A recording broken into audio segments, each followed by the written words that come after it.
Would you mind telling us a bit about that actual experience, the Shaktipat experience? Like, where did you seek it, or was it accidental? And Oh what did no, you feel? yeah.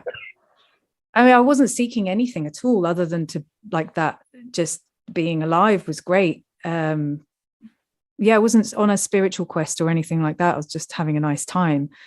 And someone I met was able to. So at the time, I'll speak to you about it from the position of how I felt at the time, and then I'll unpack it as I see it now in terms of after what I've studied about what Shaktipat is. At the time, this person came to me.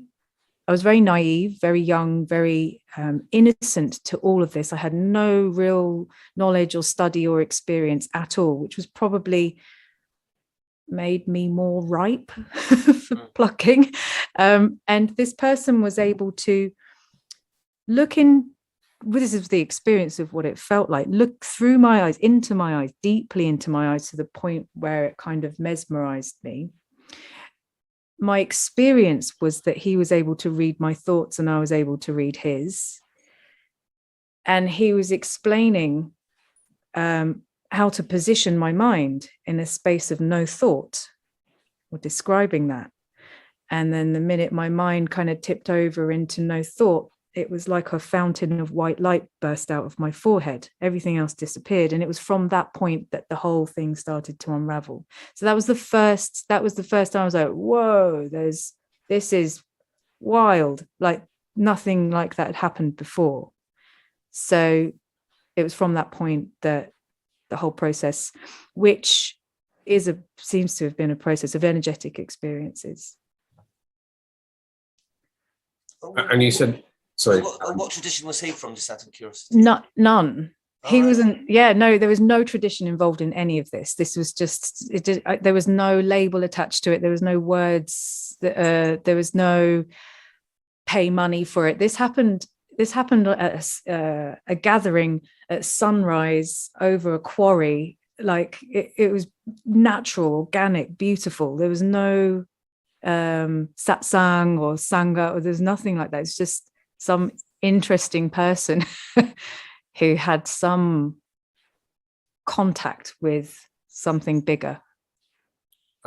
Actually, we should actually define the word Shaktipat. What is a Shaktipat? So after studying, it seems as though it's a means to awaken Kundalini in someone else, a means to reach into someone and spark that original lifeline and allow that to move and flourish within the other person. And it seems that people who can do this have a very strong contact with a non-dual state.